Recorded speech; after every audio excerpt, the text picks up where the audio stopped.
Hai guys, kembali lagi di channel aku. Sebelum kalian lanjut ke videonya, jangan lupa kalian like, comment, share, dan subscribe.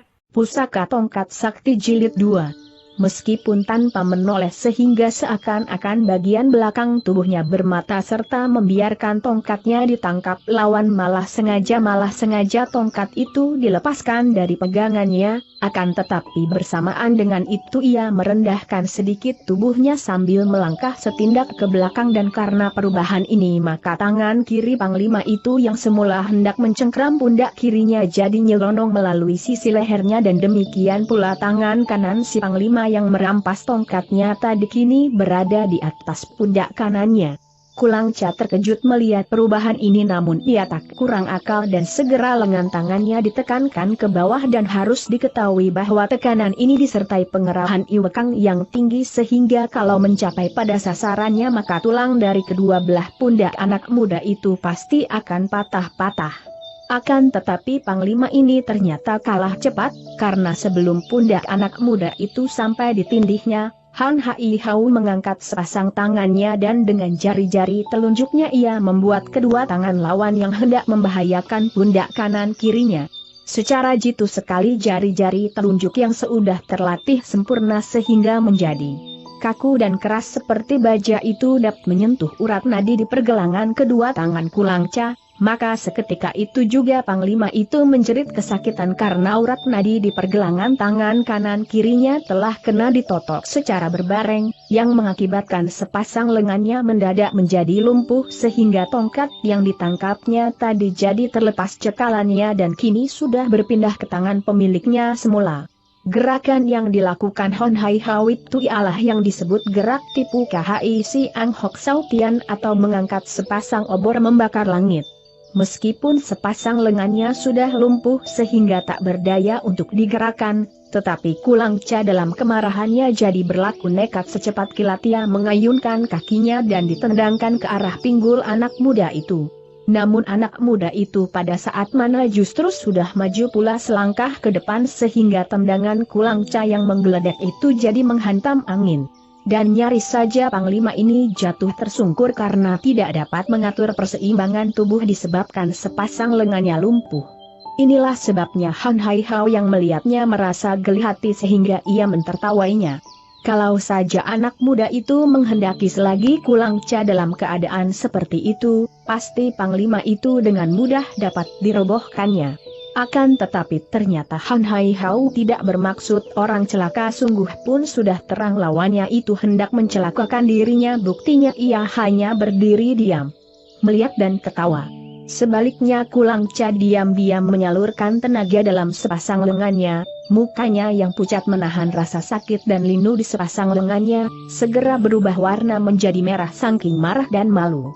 Marah terhadap anak muda itu yang tak pernah disangkanya demikian lihai sehingga membuat hatinya merasa sakit dan panas, malu karena peristiwa yang dapat menjatuhkan nama agungnya ini justru disaksikan oleh anak buahnya. Betapa tidak, ya, Kulangca terkenal selaku Panglima tinggi dalam pasukan Garuda dan tingkat kepandaiannya paling unggul di Taigoan sehingga ia menjadi tasu, guru besar, akan tetapi menangkap anak muda berpakaian pengemis macam itu ia tidak becus. Benar-benar memalukan. Han Hai Hau menertawainya sebentar, pada detik berikutnya anak muda ini lalu membalikkan tubuh dan agaknya hendak meneruskan maksudnya pergi dari situ. Ia melangkah tenang, sementara perwira yang 5 orang itu hanya melihat saja dengan muka seperti kelima dan sama sekali tidak berani bergerak untuk coba menghalangi seperti tadi. Ternyata anak muda ini membuat hati mereka gentar dan jerih. Hanya para prajurit yang begitu banyak itu yang sejak tadi mengurung menyerupai benteng tebal, terdengar berteriak-teriak gaduh, dan kegaduhan mereka ini sukar ditafsir, entah mereka marah terhadap pemuda itu, entah mereka kecewa melihat pemimpin-pemimpin mereka sudah mati kutu.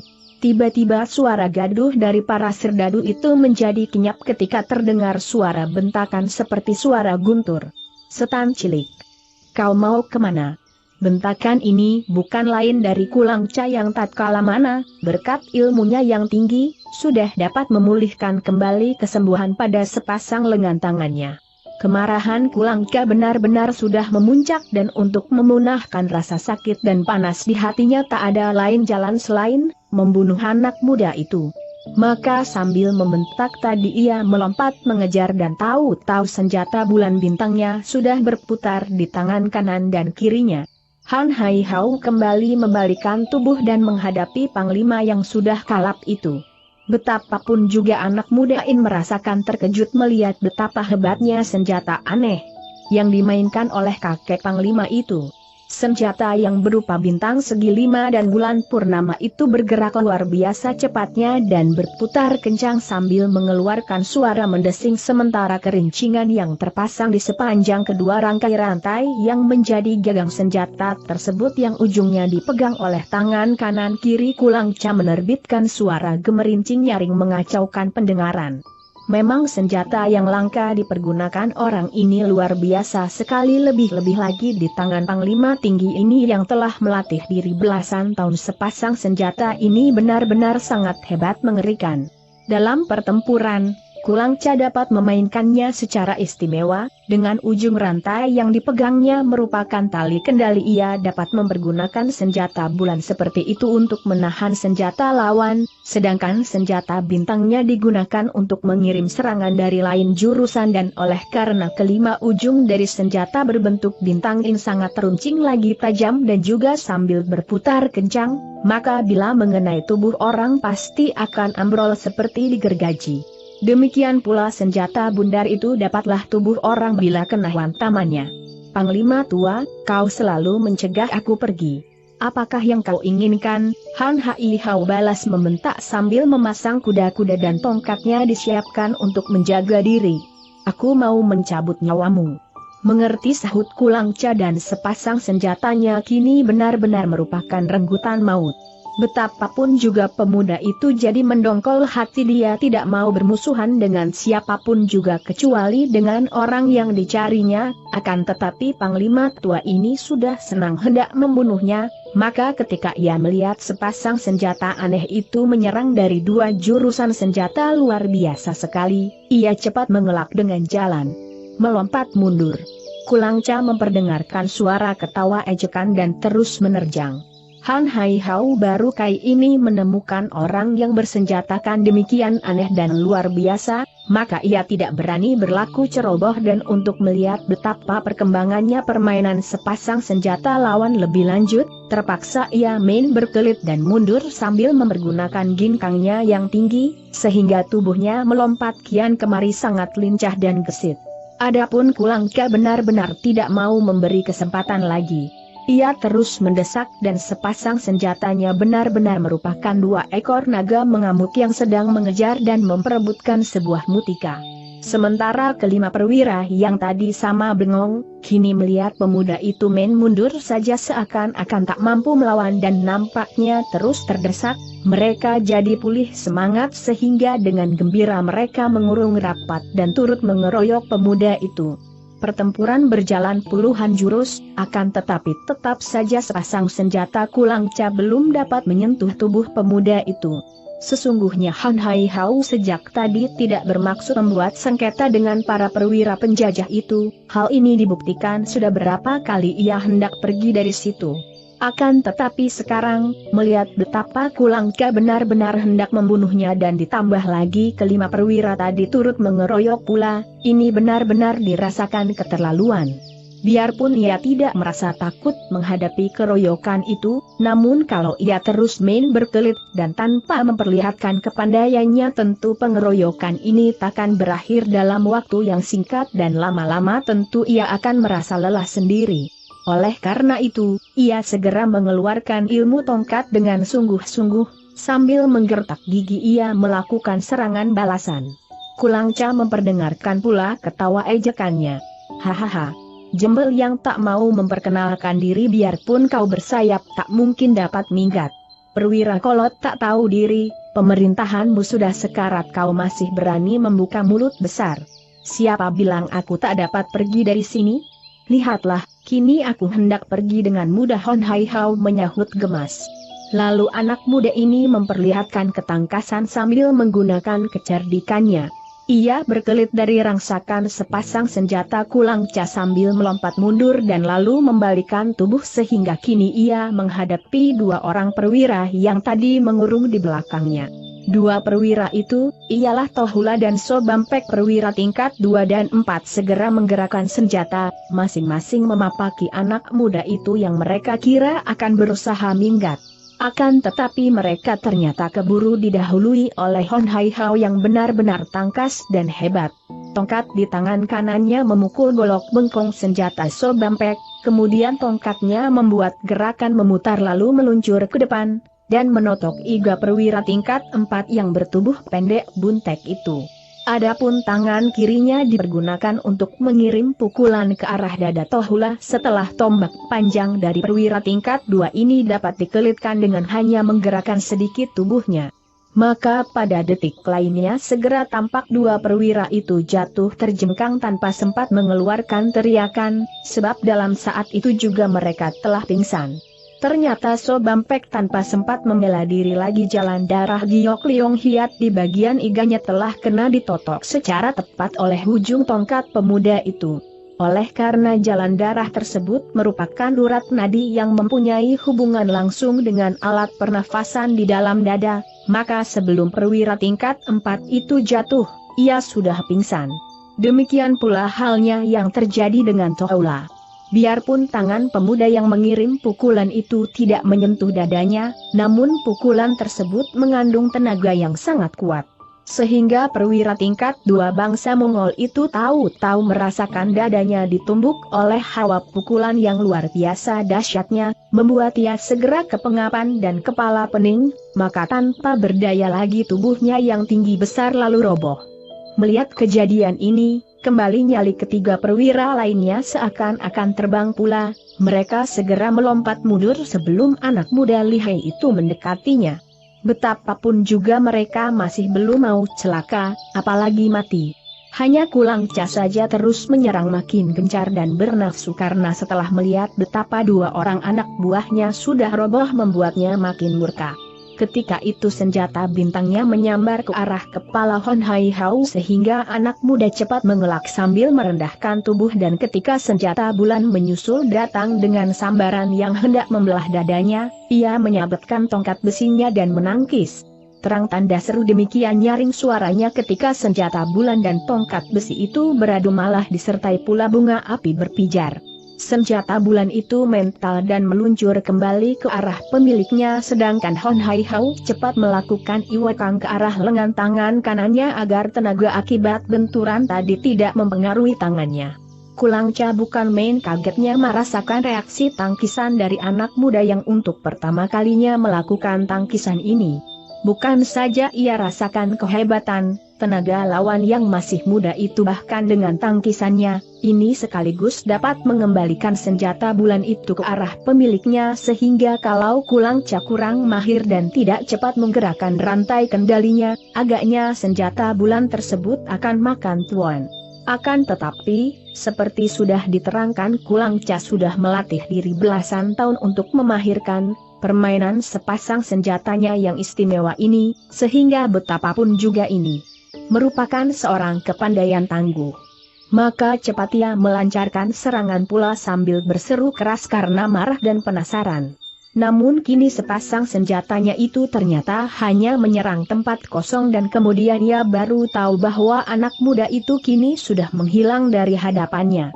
Selagi ia keheranan dan mencari-cari sambil berpaling ke kanan kiri dan belakang kalau anak muda itu menggunakan ginkangnya, tiba-tiba ia mendengar suara ribut-ribut dari para prajurit dan akhirnya ia mendapat kenyataan bahwa anak muda itu sudah lari keluar dari lingkungan prajurit yang seakan-akan benteng tebal itu. Ia sempat terpesona saking merasa kagum akan kegesitan anak muda itu. Ia tidak sempat melihat anak muda luar biasa itu melakukan gerakan bagaimana, begitu cepat seakan-akan hanya sekilat dan tahu-tahu sudah lolos dari kepungan.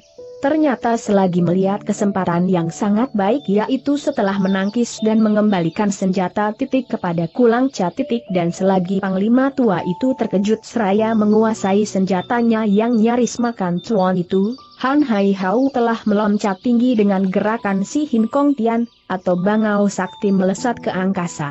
Tubuhnya demikian ringan seakan-akan seekor burung kepinis, dan dengan loncatan yang memerlukan ginkang tingkat tinggi ini ia hendak terbang melampaui bendungan prajurit yang membentenginya.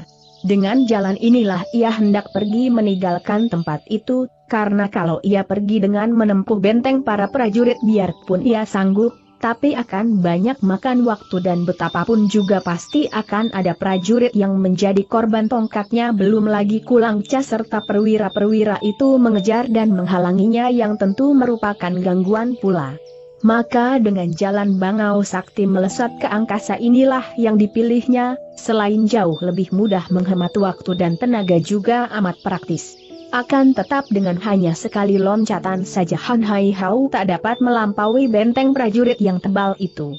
Setelah tubuhnya berjungkir balik di udara 2 kali, ia meluncur turun dengan sepasang kakinya terlebih dahulu, dan jatuhnya justru masih di tengah-tengah lapisan para prajurit itu. Para prajurit yang melihat betapa pemuda itu akan jatuh di antara mereka, siap untuk mencincang tubuh anak muda itu.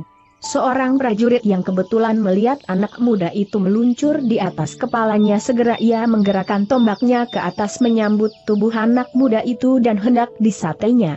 Namun Han Hai Hau benar-benar membuktikan ketahanan, kelihayan dan kehebatan ginkangnya. Sepasang kakinya ditekuk ketika melihat sepasang tombak menyambut di bawahnya, dan ketika tubuh makin meluncur ke bawah, ia menggerakkan kaki kirinya menendang tombak itu yang segera terpental dan lepas dari tangan pemegangnya. Berbareng kaki kanannya menyentuh kepala prajurit tadi sambil menggerakkan tenaga dan berseru keras. Ia menggunakan kepala prajurit itu sebagai batu loncatan, maka pada saat selanjutnya tubuhnya sudah melompat pula ke udara, dan setelah membuat 2 jumpalitan pula, akhirnya anak muda ini lalu turun di atas bumi, di tempat yang lowong, yaitu di luar benteng para prajurit itu. Perlu diketahui bahwa Han Hai Hau melakukan 2 kali loncatan ini hanya berlangsung dalam waktu beberapa detik saja. Betapa hebatnya ilmu meringankan tubuh dari pemuda ini dapat dibayangkan sampai Kulang Ca sendiri tak sempat melihatnya. Kedua kaki Han Hai Hau turun ke bumi tanpa menerbitkan suara sedikit pun, seakan-akan begitu ringan tubuhnya bagaikan sehelai daun kering saja. Lalu ia membalikan tubuh menghadap ke arah dari mana yang melompat tadi dan berkata, "Selamat tinggal bapak-bapak tentara sekalian. Biarlah lain waktu aku akan datang kemari lagi, sekalian menjumpai si keparat Cheng Kun Hi." Tanda petik. Setelah berkata demikian, kembali ia membalikan tubuh dan berlari ke arah barat, yakni arah dari mana ia datang tadi.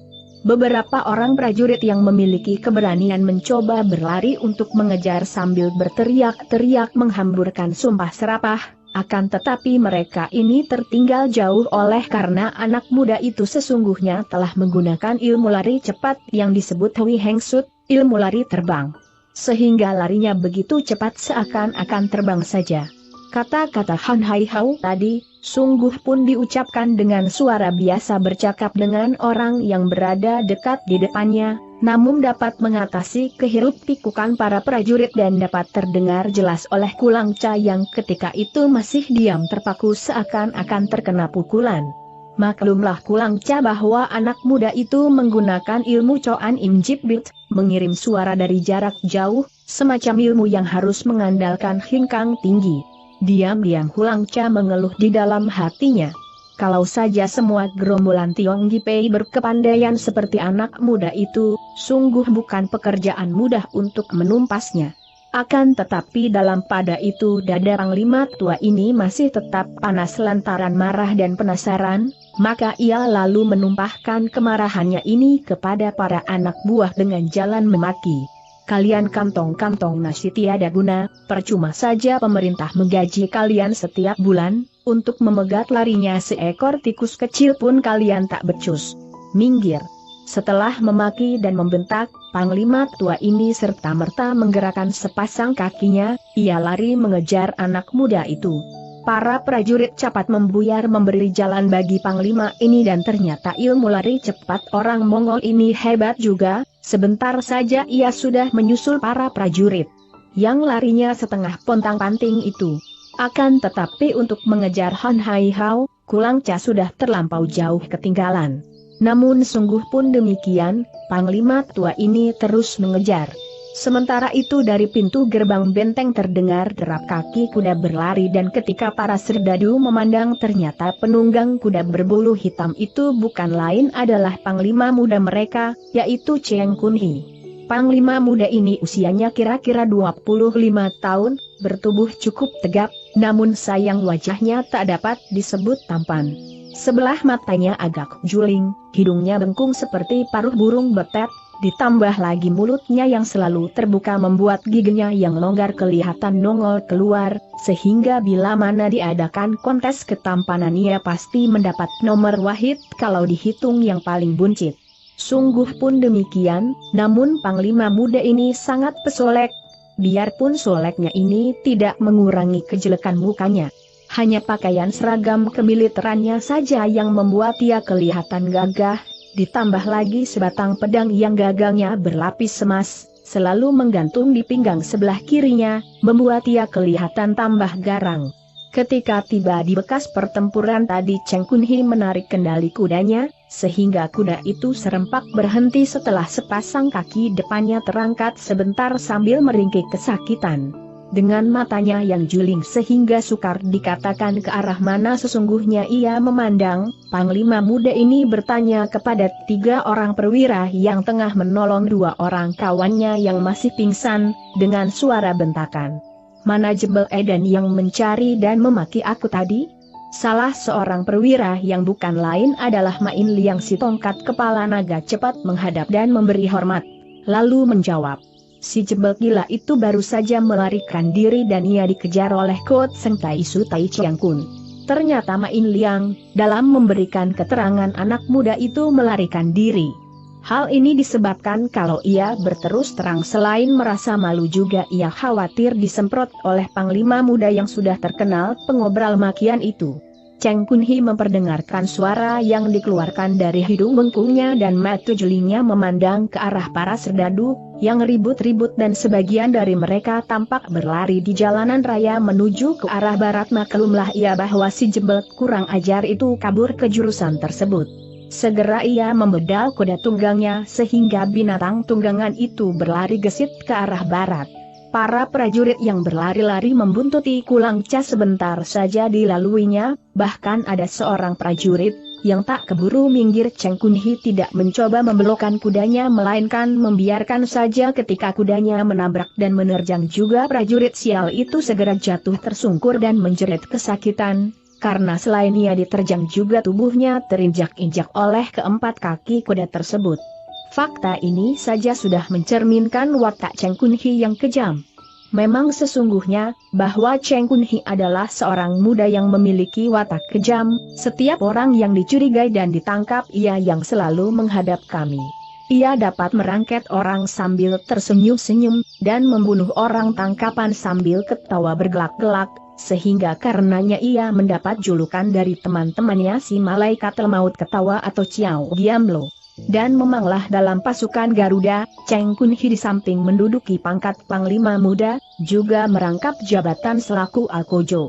Ketika Han Hai Hao mempermainkan Kulang Ca dan kelima perwira tadi, seorang serdadu yang melihat bahwa atasannya tak mampu membekuk pengemis lihai itu, segera berlari ke dalam benteng dan melapor kepada Cheng Kun Hi yang ketika itu justru sedang bersenang-senang dengan salah seorang gundik piaraannya di sebuah kamar dalam markas. Cheng Kun Hi marah-marah karena kesenangannya diganggu, akan tetapi setelah mendengar penjelasan prajurit pelapor itu bahwa di luar benteng ada seorang pengemis muda mencari dan memaki-makinya serta berkepandaian lihai sekali membuat Kulang Ca bersama kelima perwira sangat kewalahan untuk menangkapnya, Barulah ia cepat berdandan mengenakan seragamnya dan demikianlah sambil menunggang kuda berbulu hitam kesayangannya ia keluar benteng dan selanjutnya sebagaimana sudah diceritakan di atas, ia terus membalap kudanya ke arah barat sambil di hatinya bertanya-tanya. Siapakah jebel muda lihai yang tak mau memberitahukan namanya itu? Yah, siapakah sebenarnya anak muda yang sudah kita kenal bernama Han Hai Hao itu? Dari mana asal-usulnya dan mengapa dalam usianya yang masih semuda itu telah memiliki ilmu sedemikian lihai? Dan mengapa pula dia mencari Cheng Kunai? Demikian para pembaca yang budiman tentu sudah bertanya-tanya di dalam hati sejak munculnya anak muda berpakaian pengemis sambil memukul-mukul batu-batu koral di jalan raya Taiguan. Maka untuk menyingkap semua itu dan supaya para pembaca mengetahui riwayat Han Hai Hao yang menarik hati baik, penulis dengan segala hormat mengajak para pembaca untuk mengikuti kisah yang pernah terjadi kira-kira 7 atau 8 tahun yang lalu. Tidak dapat disangka kaisar pertama dalam Yaman Ahalagoan, yakni Kubilai Khan, telah berjasa memperindah kota raja yang baru, yaitu Peking. Banyak bangunan-bangunan raksasa berupa istana-istana indah didirikan, terusan-terusan digali antara sungai Yangtze dan sungai Hoangho sehingga air sungai dapat dihubungkan untuk berlalu lintas dan mengangkut keperluan-keperluan melalui jalan air. Selain ini, banyak lagi proyek-proyek raksasa yang dikerjakan terus-menerus sampai puluhan tahun dan untuk mengerjakan semua ini, rakyat Tiongkoklah yang diperas dan ditindas, dikerja paksakan melebihi kuda dan kerbau sampai banyak yang tewas di dalam pekerjaan itu. Oleh karena pekerjaan proyek-proyek itu terus-menerus dan dilakukan di berbagai daerah maka makin lama makin berkuranglah tenaga-tenaga pekerja paksa disebabkan banyak yang tewas. Untuk memenuhi kebutuhan tenaga pekerja paksa itu kaisar lalu mengeluarkan perintah kepada penjabat di seluruh daerah, untuk membentuk barisan-barisan pengumpul tenaga. Tentu saja barisan-barisan pengumpul tenaga ini adalah tentara Mongol yang melakukan. Dan di dalam pelaksanaan sebagai tenaga ini, kembali para serdadu penjajah itu mendapat kesempatan yang amat baik untuk memuaskan nafsu jahat ataupun mengisi penuh kantong sendiri. Untuk memuaskan nafsu kebinatangannya, mudah saja akal mereka. Melihat gadis cantik yang membuat hati mereka seperti dicubit-cubit, mereka lalu mendatangi orang tua gadis itu dan ditakut-takuti bahwa ayah si gadis akan ditarik kerja paksa, dan tentu saja kalau si ayah mau menyerahkan anak gadisnya, maka si ayah akan bebas dari perintah kaisar ini. Bagaimana kalau menjumpai wanita cantik tetapi sudah menjadi istri orang? Tiada kesulitan bagi mereka. Suaminya lah yang mereka ancam akan ditarik dan bukan hal yang tidak mungkin apabila si istri ini rela berkorban asalkan suaminya bebas dari perintah kaisar. Kalau terjadi seperti hal ini, bagaimana perasaan hati si suami yang terang-terangan melihat istrinya rela berkorban untuk memuaskan nafsu para serdadu iblis itu, sulit untuk diceritakan. Akan tetapi pada zaman itu banyak suami-suami yang tidak berdaya, karena maklum bahwa kerelaan istrinya berkorban itu justru adalah untuk menyelamatkan jiwanya dari bahaya malapetaka. Kalau para serdadu petugas pengumpul petugas ini ingin mengisi saku sepadatnya, mereka datangi para hartawan cuan tanah dan diancam akan ditarik kerja paksa. Hartawan-hartawan itu tentu saja tidak ragu-ragu lagi segera mengambil sejumlah uang atau beberapa potong emas dan diserahkan kepada para petugas itu sebagai uang sogok. Umumnya para hartawan selalu bebas dari segala macam kerja paksa karena memberikan uang rokok dan menyerahkannya sambil berkata kusak-kusuk, padahal perintah kaisar itu pada prinsipnya tidak mengenal dispensasi. Akan tetapi dalam pelaksanaannya para petugas yang mana tidak suka uang. Adapun yang paling tak lain ialah rakyat jelatalah. Mereka tak mempunyai sesuatu benda yang dapat dipergunakan sebagai uang sogokan apa yang mereka miliki hanya berupa tenaga yang berada di tubuh mereka yang kurus kering. Mereka tidak berdaya sama sekali bila mana didatangi petugas pengumpul tenaga, mau tak mau mereka mesti mudah diseret dan digiring bagaikan kuda-kuda dan kerbau-kerbau jinak menuju ke proyek maut. Di mana terjadi pemboyongan di situ terdengarlah jerit tangis dan suara sesambatan yang menjajah hati seakan-akan sebuah lagu perpisahan untuk selama-lamanya, karena mereka yang pergi tak mungkin akan bisa kembali. Pada suatu hari gerakan operasi, pengumpulan tenaga semacam itu sampai juga di dusun Holengcun. Para petugas terdiri dari 30 tentara yang dipimpin oleh seorang komandan gendut bermuka bopeng. Yang mula-mula didatangi barisan petugas ini ialah rumah gedung Cheng Lobin, seorang tuan tanah yang paling kaya raya di dusun itu. Cheng Lobin menyambut kedatangan barisan petugas itu dengan segala keramahan. Komandan gemuk bopeng itu, yang bernama Bekunbu segera menyatakan maksud kedatangannya ke dusun itu dan Cheng Lobin yang mendengarkannya menganggukkan maklum dan meskipun si komandan itu tanpa menerangkan sesungguhnya si tuan tanah si Cheng ini sudah maklum sepenuhnya. Dan bagaimana biasa pembicaraan mereka selanjutnya dilakukan sambil berbisik-bisik dan lalu Cheng Lobin dari saku bajunya mengeluarkan sekantong uang yang memang sudah disediakan, diserahkan kepada Bekunbu yang menerimanya sambil berseri-seri. Dengan demikian bebaslah tuan tanah itu dari wajib kerja paksa. Bahkan, dalam usahanya untuk mencari muka dan menjilat pantat, Cheng Lobin menyatakan kesediaannya mengantar para petugas itu, membantu mengumpulkan tenaga-tenaga yang dibutuhkan. Tentu saja si Bopeng menjadi girang mendapatkan kebaikan tuan tanah yang berbudi itu. Biarlah Wan Gwe tidak perlu repot-repot, biarpun kami sesungguhnya perlu bantuan akan tetapi mengingat Wan Gwe sangat baik, mana kami berani merepotkan Wan Gwe lagi, ujar Bekunbu pura-pura seji atau sungkan-sungkan. Tidak apa. Biarlah aku menyuruh putraku menyertai kalian, selain sebagai petunjuk jalan bagi kalian yang tentunya masih asing di dusun ini, juga aku membuktikan bahwa aku dan anakku dengan jalan membantu usaha kalian berarti membantu negara bukan? Tentu, tanda seru Bekunbu manggut-manggutkan kepalanya yang bundar seperti bal karet kemudian berkata lagi mengumpat, Wang Wi sungguh adalah seorang warga negara yang tahu kewajiban.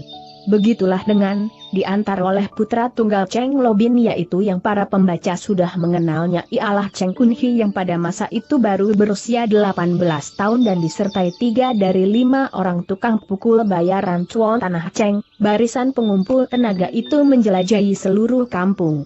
Seperti biasa, sebagaimana gerakan operasi pengumpulan tenaga itu berlangsung maka dusun yang tadinya penuh ketentraman, berubahlah menjadi neraka penuh dengan tangis dan keluh kesah.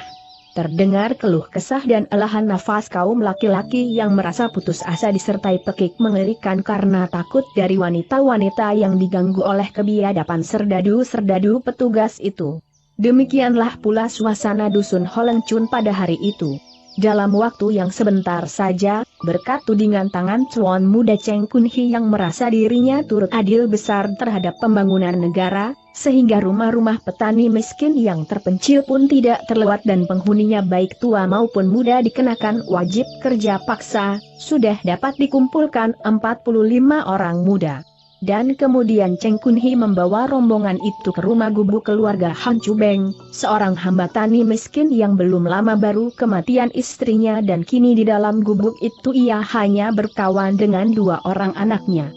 Han Kim Lan adalah putri yang sulung dan pada masa itu sudah berumur 16 tahun, wajahnya elok, tubuhnya langsing semampai bagaikan lilin di raut. Dan anak Han Chu Beng yang kedua, atau dapat juga disebut anak bungsu, adalah anak laki-laki yang baru berusia 10 tahun dan anak ini sejak kecilnya sudah menunjukkan kecerdikannya yang luar biasa. Wajah bocah ini sangat tampan dan selain memiliki sepasang mata yang bersinar jernih serta tajam mencerminkan kecerdasannya, juga tekukan pada dagunya serta bibirnya yang selalu tertutup rapat, menandakan bahwa bocah ini mempunyai keras hati. Pembaca tentu saja sudah dapat menduganya, bahwa bocah yang dimaksudkan bukan lain ialah Han Hai Hao. Han Chu Beng adalah penduduk asli penduduk Holengcun. Dulu ia pernah memiliki sebidang tanah sawah warisan yang luasnya kira-kira setengah mau. Pada waktu musim sawahnya boleh dikata tidak dapat dipungut hasilnya, karena diserang hama belalang. Oleh karena itu Hon Chubeng tak dapat membayar pajak kepada pemerintah, sedangkan peraturan pajak tersebut sebagaimana sudah diterangkan di bagian mula cerita ini, sama sekali tak ada pengurangan, melainkan harus dibayar penuh oleh si wajib pajak sebagaimana yang sudah ditentukan. Maka untuk menghindarkan tuntutan-tuntutan yang lebih merugikan, Han Chubeng secara terpaksa sekali lalu meminjam uang kepada tuan tanah Cheng Lobin dengan sawah yang setengah mau itu dijadikannya barang jaminannya, dan uang hasil dari gadaian ini dipergunakan untuk membayar pajak. Sejak itu Hon Chubeng mulai merasakan getirnya penghidupan, karena sungguh pun sawahnya dalam musim berikutnya dapat dipungut hasilnya, namun jangankan dapat untuk menebus sawahnya, sedangkan untuk membayar bunganya pun tidak mencukupi disebabkan bunga yang ditentukan oleh tuan tanah itu memang terlalu besar. Sampai akhirnya sawah tersebut dioper alih oleh tuan tanah Cheng Lobin dan Hon Chubeng sendiri jadi penggarapnya, dengan mendapat upah yang jumlahnya jauh daripada mencukupi untuk nafkah keluarganya, yaitu selain Hon Chubeng sendiri, istri dan kedua orang anaknya. Dan tentu saja untuk menambal kekurangan biaya, Han Chubeng harus memohon kebaikan hati tuan tanah Cheng, yakni pinjam uang. Makin lama nasib keluarga Han ini makin menyedihkan, Rudin dan prihatin. Bersama istri dan kedua anaknya ia setiap hari kerja di sawah yang kini bukan miliknya lagi. Bukan Han Chubeng seorang saja yang mengalami nasib seperti demikian, dan bukan terjadi hanya di dalam dusun Ho Leng Chun saja. Para petani kecil yang semulanya memiliki sekedar tanah sawah kemudian miliknya itu berpindah ke tangan tuan tanah, bahkan nasib seperti ini justru terjadi secara merata di seluruh permukaan bumi Tiongkok pada masa itu. Rakyat jelata jadi makin rudin dan tertindas, sebaliknya kaum tuan tanah, hartawan kedikut dan segala antek-antek penjajah makin gendut saja perut dan saku bajunya. Hampir seluruh sawah-sawah menjadi milik para kaum tuan tanah dan sebangsanya, sedangkan para rakyat jelata menjadi penggarap sawah mereka, menjadi hamba, menjadi budak. Makin lama makin sukarlah keadaan Hon Chubeng beserta anak istrinya. Hutang sudah hampir menggunung terhadap tuan tanah Cheng, bukan saja hutang pokok yang berkali-kali ia lakukan peminjaman itu sudah demikian besar, melainkan bunganya lah yang justru jauh lebih besar daripada pokok pinjaman, sementara barang-barang yang kiranya laku dijual lama habis dan kini yang tinggal menjadi miliknya hanya berupa sepetak tanah darat di atas mana berdiri gubuk kecil tempat meneduh itulah. Namun agaknya biar masih hendak menguji keuletan manusia di dunia dan percobaan-percobaan berat diturunkan pada manusia, untuk diderita lebih jauh oleh makhluk-makhluk yang dijelmakan ke dunia tanpa mereka kehendaki sendiri, itu. Demikianlah yang dialami oleh Hon Chubeng bahwa pada suatu hari istrinya sepulangnya dari sawah, telah jatuh sakit dan penyakit ini agaknya sangat berat sehingga dalam 2 hari saja, ia tak dapat bangun dari balai-balai pembaringan. Bagi Hon Chubeng tak ada lain jalan untuk mendapatkan uang guna mengobati istrinya itu kecuali mohon pertolongan kepada majikannya yakni tuan tanah Cheng. Begitulah ketika Han Chubeng dengan terbungkuk-bungkuk memasuki pintu pekarangan depan gedung Geng Wang Wei yang besar dan mewah, ia segera ditegur oleh seorang tukang pukul yang menjaga pekarangan tersebut yang menanyakan apa maksud kedatangannya. Hamba mohon bertemu dengan Tuan Besar Tolong Siaseng, Tuan, menyampaikannya, jawab Han Chubeng yang merendahkan diri, sedemikian rupa terhadap tukang pukul itu karena mengharapkan pertolongan darinya. Tuan Besar sedang beristirahat tak dapat diganggu. Lain waktu saja kau datang kemari lagi, tukang pukul itu memberi keterangan dengan suara ketus. Han Chubeng menghela nafas putus asa lalu ujarnya pula. Kalau begitu, bolehkah hamba minta bertemu dengan Tuan Muda? Sebelum tukang pukul judes itu memberi kesanggupan, persis pada saat mana Tuan Muda yang Hon Chubeng maksudkan, yakni Cheng Kun Hi, kelihatan keluar dari rumah gedungnya sehingga Han Chubeng cepat membungkukkan diri memberi hormat, sambil mengucapkan salam. Selamat siang, Tuan Muda yang hamba hormati. Cheng Kun Hi memang sudah mengenal orang tua ini, maka dengan tindakan kaki ogah-ogahan ia menghampirinya dan tanpa membalas penghormatan dan salam dari orang tua itu, ia bertanya. Han Lonong Hu, petani tua Han, ada keperluan apa? Sambil tetap menghormat walaupun mulutnya terasa berat karena merasa malu untuk menyatakan maksudnya, dan lebih merasa malu lagi kalau ia ingat betapa sudah berkali-kali baik Tuan Besar maupun Tuan Muda ini menagihnya sambil memaki-maki, namun karena terdorong dari kebutuhan yang memaksa, ia menjawab dengan irama kata tergagap-gagap. Tuan Muda, maafkan hamba ini titik. Maksud hamba menghadap kepada Tuan Muda, tak lain ialah mohon pertolongan diberi lagi pinjaman uang. Cheng Kunhi mengerutkan kening sehingga wajahnya yang kurang menarik itu kelihatan makin buruk, dan terdengar menggerutu. Hektometer. Tak lain, pinjam uang lagi. Han Cubeng menundukkan kepala, untuk menyembunyikan wajahnya yang membayangkan perasaan hatinya yang perih.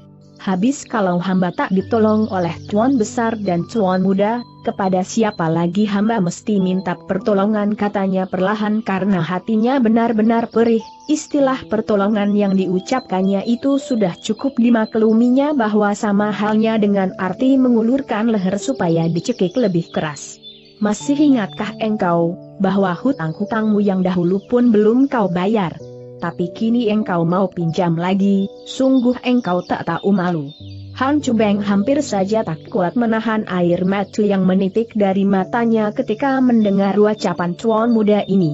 Akan tetapi ketika ingat betapa istrinya sakit dan perlu uang untuk membeli obat dan juga membeli makanan bagi pengisi perut keluarganya nanti sore, ia berusaha menekan perasaan hatinya dan memaksakan diri berkata, Tuan Muda, bukan hamba tak ingat kebaikan Tuan Besar dan Tuan Muda sendiri yang telah memberi kelonggaran mengenai hutang-hutang hamba itu. Mudah-mudahan saja hamba memperoleh rejeki dan hamba bisa membayar budi kebaikan Tuan Besar dan Tuan Muda yang sesungguhnya sangat memberatkan hamba sekeluarga.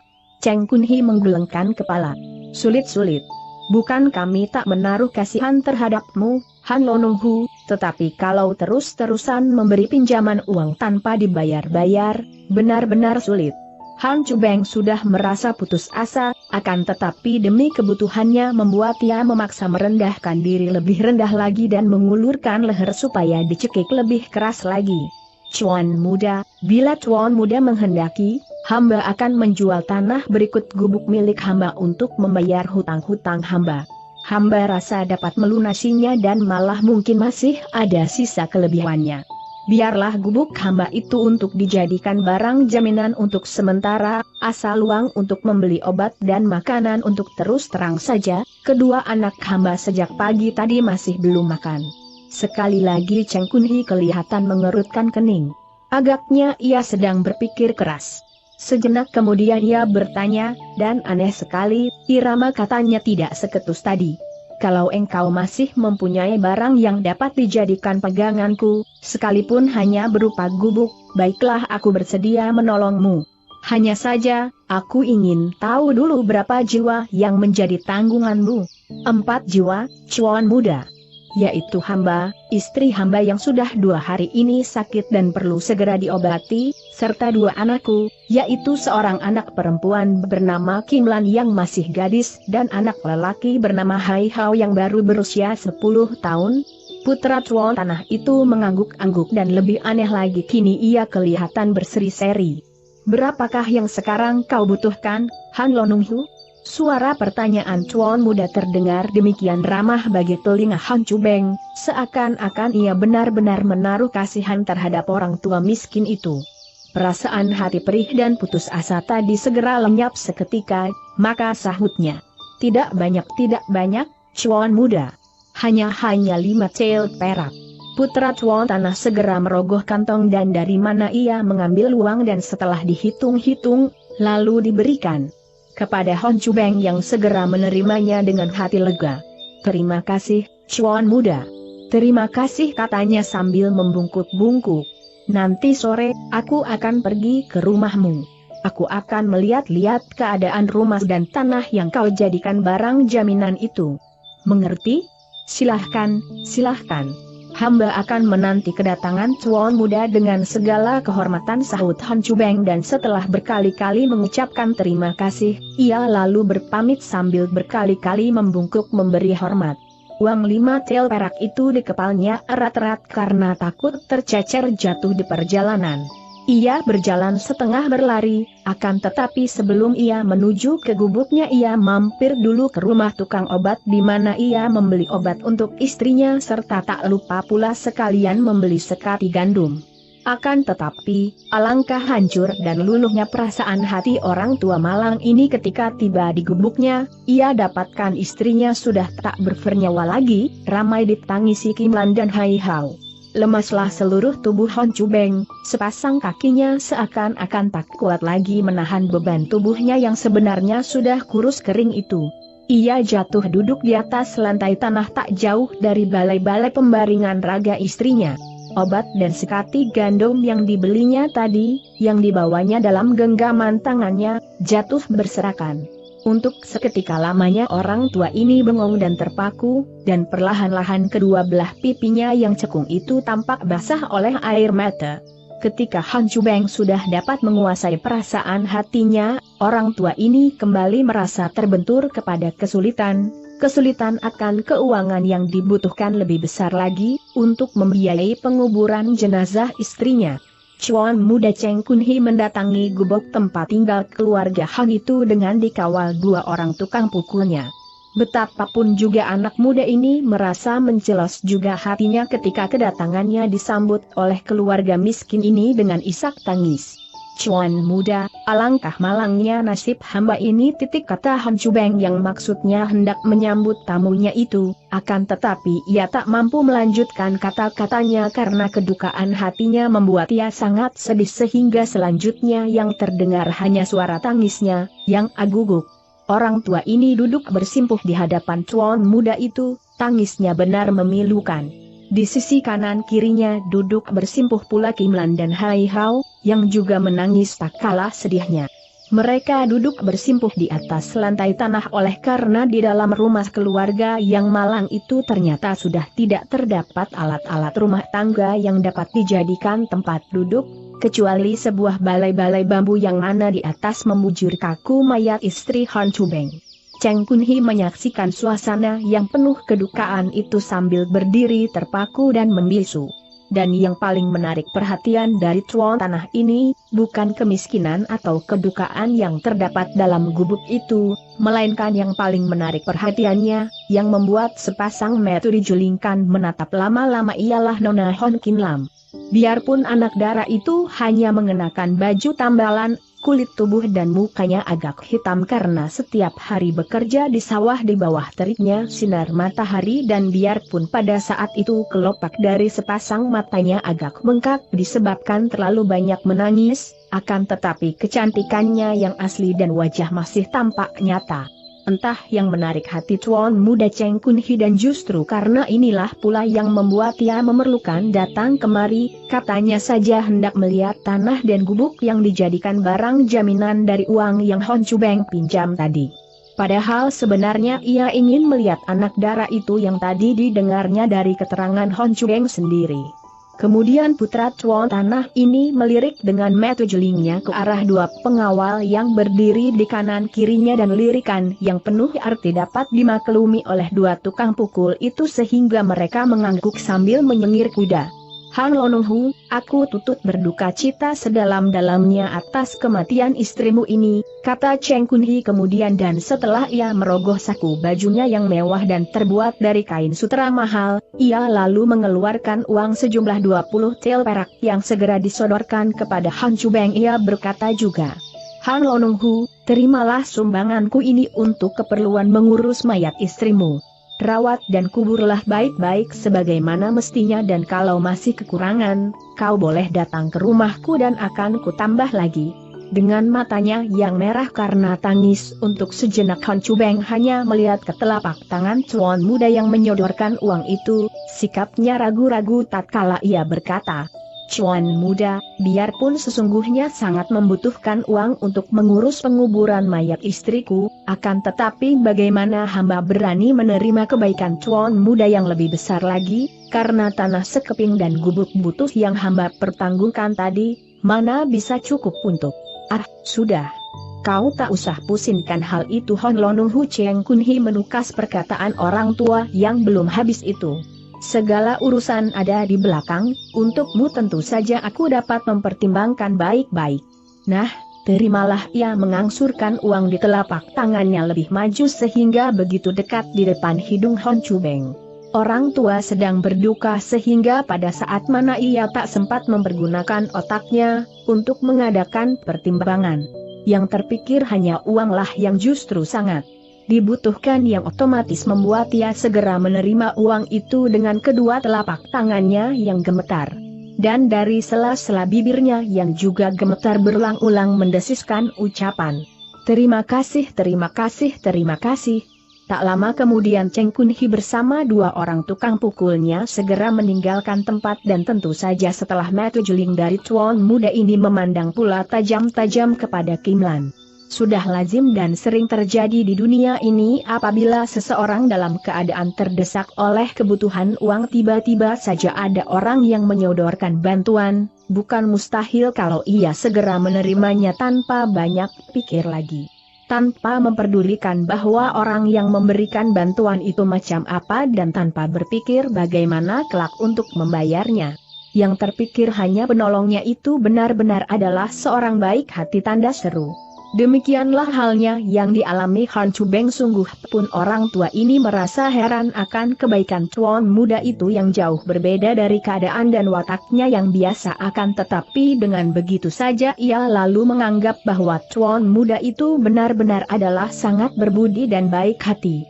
Keadaan yang menekan hati dan pikiran membuat ia lupa bahwa Cheng Kun Hi adalah keturunan dari keluarga bangsawan berupa tuan tanah pemeras dan penindas rakyat jelata yang tak mungkin akan memberikan pertolongan begitu saja kalau dalam perhitungan tak akan mendatangkan keuntungan yang berlipat ganda, atau kalau tidak ada maksud tertentu yang dikandung dalam hati iblisnya.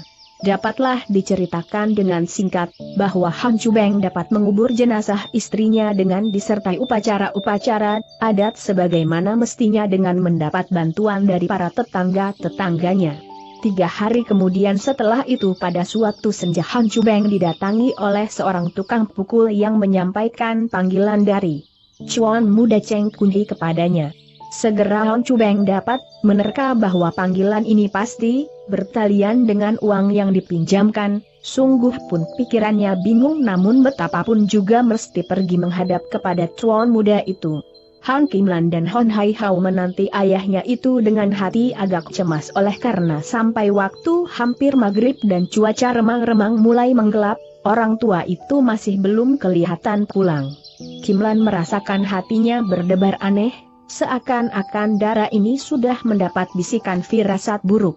Akan tetapi kedua kakak beradik ini merasa berlega hati tatkala kemudian, setelah cuaca gelap melingkupi bumi, Han Chubeng datang. "Ayah baru datang?" tanda tanya sapa Kim Lan menyambut. "Mengapa ayah pergi begitu lama?" tanda tanya. Kata-kata ini diucapkan oleh Hon Hai Hao sehingga pertanyaan lebih mendekatnya teguran dan penyesalan. Namun Han Chubeng seakan-akan tidak memperdulikan sambutan dan teguran dari putra dan putrinya itu, melainkan ia langsung saja memasuki rumah gubuknya yang hanya diterangi oleh sinar lampu pelita yang kelap-kelip. Kemudian ia membantingkan pantatnya berduduk di balai-balai sehingga balai-balai itu mengeluarkan suara berderak hampir ambruk. Air mukanya begitu kusut dan pucat, sepasang matanya mendelong mengawasi sebuah sudut gubuk yang gelap gulita. Sikap orang tua ini benar-benar membuat kedua anaknya tercengang, terutama Kim Lan yang sudah dapat berpikir. Dia seperti sudah dapat menduga apa yang dialami oleh ayahnya selama berkunjung di gedung tuan tanah itu, sehingga darah ini cepat menubruk pangkuan orang tua itu dan suaranya lirih tatkala bertanya, "Ayah, apakah yang terjadi kepadamu? Mungkinkah putra tuan tanah itu menuntut pembayaran hutang dari kita dengan kekejaman?" Perlahan-lahan Hon Chubeng menoleh dan memandang kepada putrinya, dan suaranya terdengar parau tatkala berkata setelah terlebih dahulu menghela nafas panjang, "Dugaanmu sangat tepat, Lanji, anak Lan. Memanglah hutang kita ditagih dengan cara kejam, sungguh tak kusangka sama sekali bahwa kebaikan yang kita terima tempo hari harus ditebus dengan suatu pengorbanan." Tanda petik. Pengorbanan? Pengorbanan apakah yang ayah maksudkan? Katakanlah, tanya Kim Lan mendesak, dan hati Dara ini sudah demikian gelisah. Cuan muda akan membebaskan segala hutang-hutang kita, akan dikembalikan lagi sawah kita, dan kita akan diangkat dari lembah kerudinan ini asal aku suka menyerahkan dirimu kepadanya. Tanda petik. Apa tanda tanya? Kim Lan setengah terpekik dan sepasang matanya yang jeli membelalak terhadap ayahnya. Tapi bagaimana putusanmu yang kau berikan? Tanda tanya. Ayah itu menghela nafas sekali lagi. Aku sudah menjelaskan kepadanya bahwa kau sudah ditunangkan, sambil kuterangkan pula bahwa tunanganmu itu ialah Hong Huli. Akan tetapi tuan muda itu tidak mau mengerti alasan ini, dan secara sinis sekali ia menyatakan bahwa pertunanganmu dapat dibatalkan, dan terhadap tunanganmu katanya ia sendiri yang bertanggung jawab akan meneruskannya. Benar-benar sulit bagiku memberi putusan kepadanya. Untuk menyetujuinya kau sudah bertunangan dengan Ong Huli, sekalipun belum, aku Hon Chu Beng biarpun miskin akan tetapi masih mempunyai rasa harga diri, sehingga mana sudi menyerahkan putriku sebagai pembayar hutang. Untuk hal celaka ini, Cuan muda memberi kelonggaran selama 3 hari. Tanda petik. Hampir tidak terdengar lagi oleh Kim Lan kata-kata ayahnya itu. Pikirannya tidak karuan sedih, bingung dan takut menjadi satu. Serasa mengaduk-aduk di benaknya, kesedihan ditinggal mati oleh ibunya masih menyesaki rongga dadanya, kini tiba-tiba ditambah lagi lain macam kesedihan membuat rongga dadanya semakin sesak genap. Jangankan ia sudah bertunangan, sekalipun belum, mana sudi menyerahkan kehormatan dirinya kepada tuan muda Cheng Kun Hi yang mempunyai bentuk wajah kulit untuk dipandang, dan pula jangankan hanya untuk dijadikan alat pelepas nafsu sebagaimana pernah dialami oleh gadis-gadis lain yang pernah didengar dan diketahuinya, sehingga benar-benar seperti nasib tebu yang manis sepah dibuang. Meskipun ia dikawin dan dijadikan istri resmi, ia tidak sudi. Namun kalau terang-terangan, ia menolak. Sudah dapat membayangkan apa yang bakal dilakukan oleh tuan tanah itu sebagai akibatnya. Itulah sebabnya maka ia menjadi demikian sedih, bingung dan takut, sehingga apa yang ia mampu lakukan selanjutnya tak lain kecuali menangis terseduh-seduh di atas pangkuan ayahnya. Rambut kepala gadis itu dielus-elus oleh ayahnya sambil berkali-kali menghela nafas. Adapun Hon Hai Hau, si bocah yang baru berumur 10 tahun itu, yang sejak tadi tinggal membisu dan mendengar perkataan-perkataan ayah dan cicinya, sehingga sedikitnya ia maklum juga tentang kesulitan yang mereka hadapi. Akan tetapi biarpun ia memiliki otak cerdas, namun kecerdasan ini tak dapat dipergunakan untuk mencampuri masalah yang menjadi persoalan orang tua dan dewasa. Bocah ini hanya dapat menurut bersedih dan bingung, bahkan hatinya merasa sangat marah sekali terhadap tuan muda Cheng Kun Hi yang dianggapnya menjadi gara-gara dari segala kejadian celaka ini. Sungguh pun mereka diberi kelonggaran selama 3 hari, akan tetapi apa yang mereka dapat perbuat dari kekuasaan tuan muda itu? Kim Lan mesti menyerah diri untuk memuaskan nafsu hati tuan muda itu. Jelas Dara ini tidak mau, juga ayahnya tidak menyetujuinya. Habis bagaimana? Tanda tanya. Betapapun juga akibatnya sama memenuhi keinginan tuan muda itu. Bagi Kim Lan berarti menghadapi peristiwa yang lebih mengerikan daripada maut, dan sebaliknya jika ia menolak maka sudah dapat dibayangkan akibat yang lebih celaka. Minggat jangan harap, karena selain tak bisa lolos dari jaringan pengawasan pihak tuan muda itu yang sudah mengerahkan mata-matanya dan mempersiapkan tukang pukul, juga di mana-mana tempat terdapat tuan tanah yang sama jahatnya dengan tuan besar Cheng Lobin dan tuan muda seperti Cheng Kun Hi, yang mengandalkan pengaruh kekayaannya berbuat sewenang-wenang. Akan tetapi baru saja berselang 1 hari dari apa yang disebut kelonggaran dari tuan muda bagi keluarga Han Chu Beng itu, tiba-tiba Cheng Kun Hi sudah muncul bersama seorang komandan gendut bermuka bopeng, 3 orang tukang pukul berikut sejumlah serdadu yang mengirim sejumlah penduduk dusun yang sebagaimana sudah diceritakan bahwa hari itu terjadi operasi pengumpulan tenaga, dan tuan muda Cheng itu giat sekali membantu sebagai petunjuk. Tentu jadi Cheng Kun Hi sebelum mendatangi gubuk Han Chu Beng terlebih dahulu ia sudah menangkap Ong Helit tunangan Kim Lan dengan istilah kena ditarik kerja bakti, dan pemuda dusun Si Ong itu terdapat di antara mereka yang digiring dan dikawal oleh serdadu-serdadu itu, sehingga mereka beda seperti tawanan.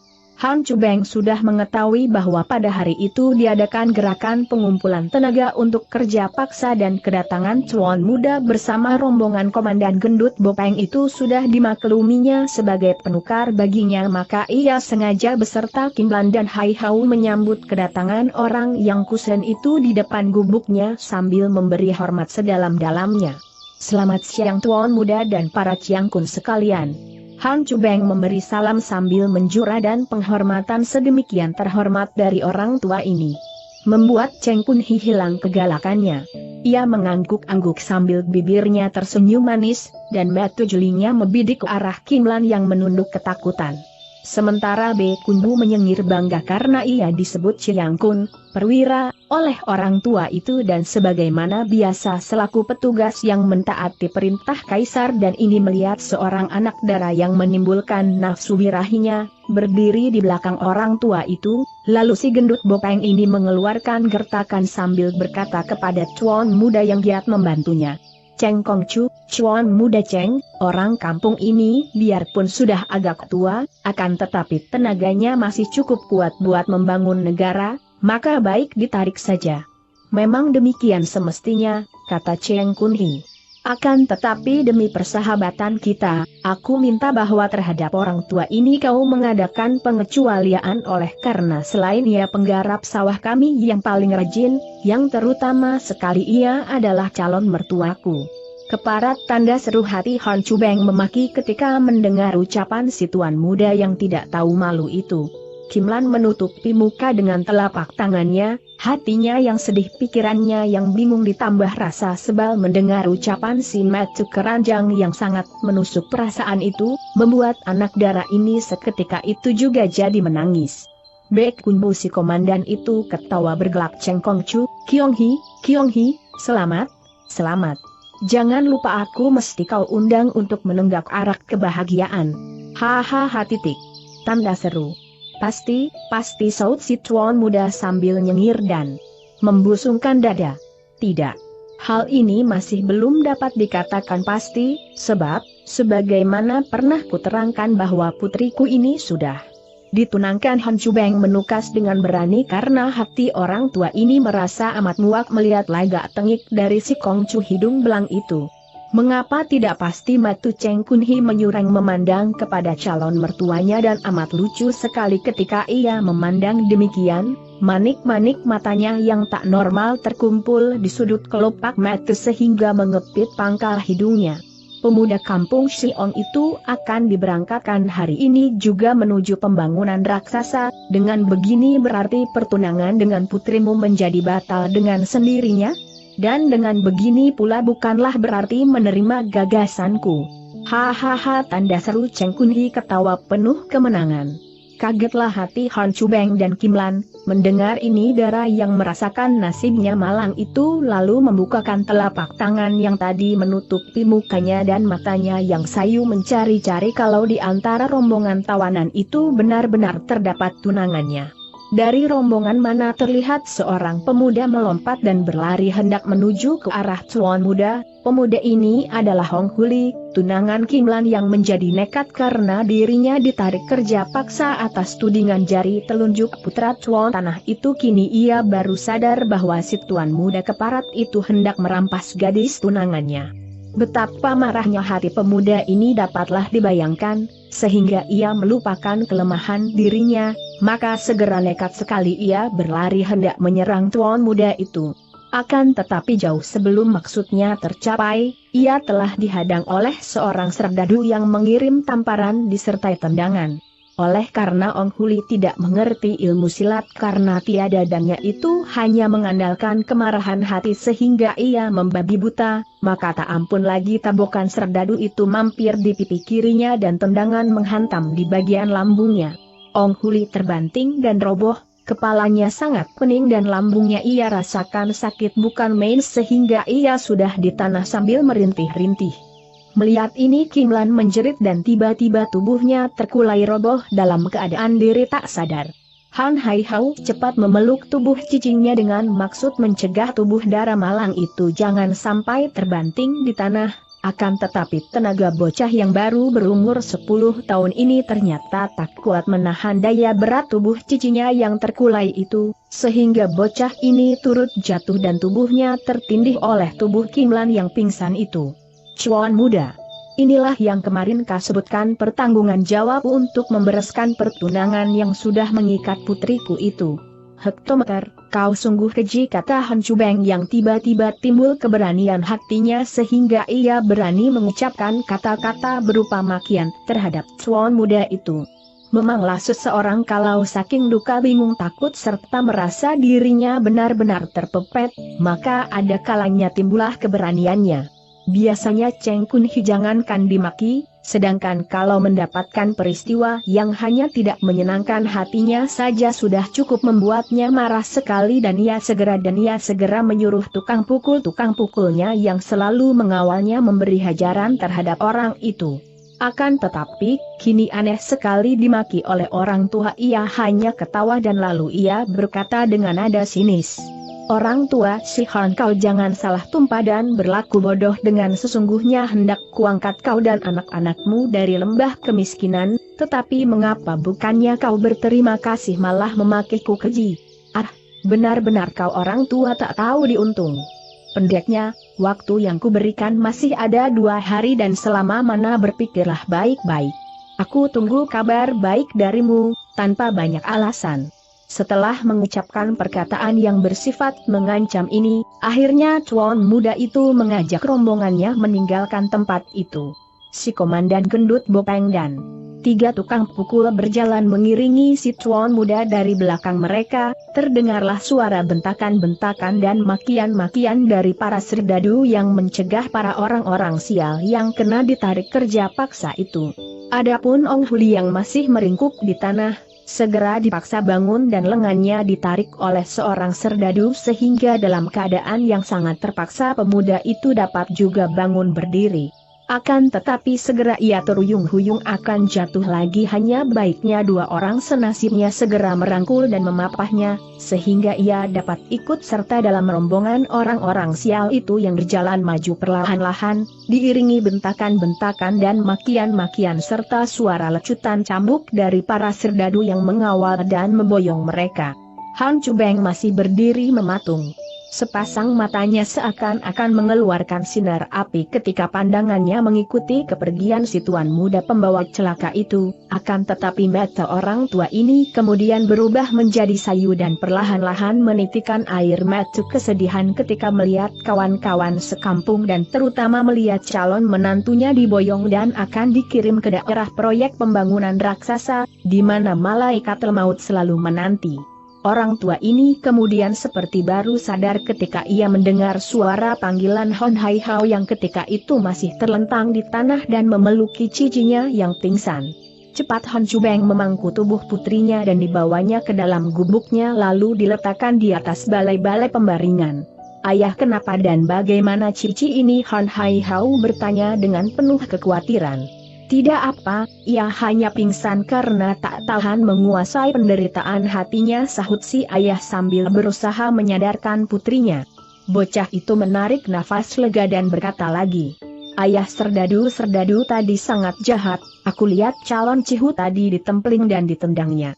Calon Cihuong bersama kawan-kawannya akan dibawa kemana oleh serdadu itu, ayah? Han Chubeng maklum bahwa bocah yang baru 10 tahun umurnya itu belum dapat mengerti akan situasi dan nasib rakyat jelata dari suatu negara yang dijajah, maka secara singkat ayah ini menerangkan bahwa mereka yang diboyong tadi, termasuk calon Cihu si bocah, ditarik kerja paksa sambil dijelaskan pula betapa mereka yang diboyong itu tak mungkin dapat kembali lagi. Akhirnya ayah itu menambahkan, serdadu itu memang jahat, akan tetapi jauh lebih jahat lagi si tuan muda si Cheng itu, selain ia penjilat pantat penjajah sehingga banyak bangsa sendiri menjadi korban dihadiahkan terhadap kepentingan pemerintah penjajah yang lazim, juga seperti kau sendiri tahu dan lihat, Dengan mempergunakan pengaruh kekayaannya, betapa dia menimpakan kesulitan kepada kita. Han Hai Hao berdiam untuk seketika lamanya sambil sepasang matanya yang bersinar tajam itu berkedip-kedip. Agaknya bocah ini diam-diam sedang memahami dan menganalisa kata-kata ayahnya dan sejak itu tumbuhlah rasa dendam terhadap si tuan muda Shi Cheng di lubuk hati bocah ini. Pada hari itu barisan operasi pengumpulan tenaga yang bergerak di dusun Holeng Chan berhasil mengumpulkan tak kurang dari 100 orang pekerja paksa dan pada sore hari itu mereka diberangkatkan. Seperti biasa pula, akibat dari operasi biadab ini disusul dengan mengambangnya mayat-mayat wanita yang membunuh diri karena tak kuasa menanggung rasa malu setelah dirinya ternoda oleh gangguan-gangguan orang-orang berhati iblis itu, menggantungnya mayat orang-orang lelaki yang putus asa dan lain-lain pandangan yang mengerikan pula. Hanya wanita yang kebetulan menjadi putri atau istri para hartawan yang banyak mempunyai uang sogok sajalah yang selamat tidak terganggu. Adapun Nona Han Kimlan yang tinggal selamat dan tidak terganggu merupakan hak pengecualian. Oleh karena ia mendapatkan hak dispensasi istimewa dari Tuan Muda Cheng Kun Hi, sungguh pun keadaan ini hanya berlaku untuk sementara waktu, yaitu 2 hari. Adapun pada keesokan harinya, kebingungan Hon Chueng makin bertambah-tambah. Sejak pagi hari ia kehilangan Kimlan, tadinya ia menyangka bahwa anaknya itu pergi ke sungai mencuci pakaian seperti biasa, akan tetapi sampai menjelang waktu tengah hari yang dinanti belum juga muncul, ayah ini sudah mulai menaruh curiga kalau titik